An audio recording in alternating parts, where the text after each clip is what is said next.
Hi, I'm Captain Larry Bell with Texas Fishing Tips, and this is your weekly fishing report.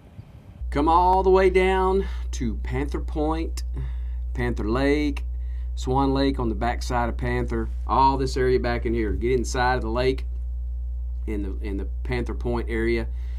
Work all this area on the shorelines. Get your top water out. Get there early if you can. It's a long run no matter where you're coming from, whether you're coming from Cedar, Port O'Connor, Rockport area. It doesn't matter where you're coming from. It's just a long haul to get down to Panther Point. But when you get there, get that top water out, get inside there, work up and down these shorelines. There's a good amount of bait that's continuing to work in here. Redfish are in this area, and they have been wanting to play with the topwater, so it's been a lot of fun to get those suckers to eat and blow up on that topwater bait. When the topwater bait starts to kind of fade on you, you're just not getting anything but swirls and maybe some blow ups here or there, but no takes. Grab the double D, get your Mirrodine, one of those that'll get the bait down in their face. Let it drift down into there. When you work that double D, you know how it works. If you've worked one before, then you understand how it pulls down and then sits there and suspends and lifts back up. Just continue to work that, and you'll continue to get your bites. If the bite continues to fade off of that, go slide over to your down souths, both in the burner shad and the supermodel. Chicken of the sea has been really good. Magic grass is always my go-tos. Number one that I throw all the time, so I catch fish with it most of the time. If you have that in your bag, continue to throw it. It's been productive. This can continue to work. Even come outside, out on the shell. There's starting to be some fish. They're starting to show up on the sand, the grass. Find your grass areas that are continuing to hold some fish as well. You can work down to Cedar Lake. Get back in this area. Continue to throw your plastics, throw your top water, suspended baits in this area as well. Good amount of redfish in this. Trout as well. Again, if you're catching trout, consider letting those suckers go and just continue to help our estuary to replenish itself as we move forward into next year and the rest of this year as well. But there are some trout that are starting to show up out here on the outside. There's Dugout, there's Reef. This little area right through here, Fish Camp, that little cut through that comes through it. Just get here on the either side of that. Just look at what your wind's doing. Here lately, we've had some pretty decent winds. Of course, all the rain and everything that we've had. Some of this area has kind of got that tea-stained, brackish water, but not quite up in this area here. So you just have to pay attention to what your wind's doing, what side of the reef that you're going to work on. There've been some trout showing up in this area here. And again, please consider releasing those things. There are a few scattered redfish that are out here on it, but there's been more redfish that's been pushed up here against the island and the cut through all around this riprap. So you can work your top water up in here. You can throw your plastics up in here. One thing that's been pretty good has been the Marker 54 hard bait jerk shrimp under a popping cork. Yes, under a popping cork. Yes, it works really well. Get this thing here if you want to anchor up and get close to that riprap and don't want to drift it or you can't weight it.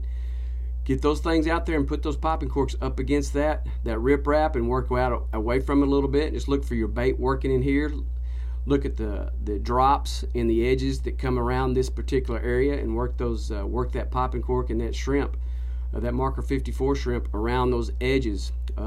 You can kind of probe with your down south if you want to in the little bit deeper cuts when it gets a little bit warmer in the day. Check that deeper water. Again, there's a few redfish that are scattered in this area, but there's trout that are starting to show up all in this area as well. You're in the St. Charles Bay. Get all over on this back shoreline here that comes all the way down straight across from the boat ramp. Work this area here. You can get out and weight all this. It's good solid bottom here, but the one thing you do need to be aware of, if you're not aware of that, there are alligators. They are out. This is one of the areas here that you can wade. But again, be aware of that. Put your head on a swivel and make sure that some of those little suckers are not peering at you when you're jumping out of the boat, if that's what you decide that you want to do. One of the baits that's been really good up in this area is the Mirrolure XL. They've got one that's got a shad, looks just like a shad. That's been really good. That thing suspends. You can work it. You can work it like a topwater, but it's subsurface. You can let it suspend. You let it drop and just rip that thing back and forth. A lot of these redfish are starting to find these big schools of shad that are starting to show up, so that's what they're starting to feed on. They're starting to eat a whole bunch of those. So if you'll get you one of those and work that in some of these areas, you can locate some of these redfish that are cruising up and down the shoreline. Now, that said, there's not schools of them. They are scattered. You're going to have to grind on it. That's the one thing that's been the that's been the consistency up here since the freeze is all this area up here, you know, St. Charles, Carlos, Mesquite, all those areas. You've had to grind and grind and grind on these areas to find these fish. They've just not shown up in droves yet. Hopefully with this bait that's starting to show up in here, they'll start coming behind them pretty soon. The other bait that's been good is the Marker 54 jerk shrimp underneath the popping cork. It helps you stay out of that grass. You can set that depth that you need, and you can really clank that thing good and get the noise going when the St. Charles kind of gets blown out on you, gets dirtied up from a good old south breeze that's in here. You can find you some areas all the way up to Egg Point, Boy Scout Camp. All those areas have got some fish that's holding it. There's a few scattered trout that are in there as well. Cavazzo Creek has been good. Throw your down south there, throw your top water up in there, especially on the shoreline on that north side has been really good. Again, there's fish there. They're scattered, but you just really got to work it. So if you're going to work that area, just take your time with it. Be patient with it, because you'll find some fish as you continue to work. Thanks for watching. I'm Captain Larry Bell.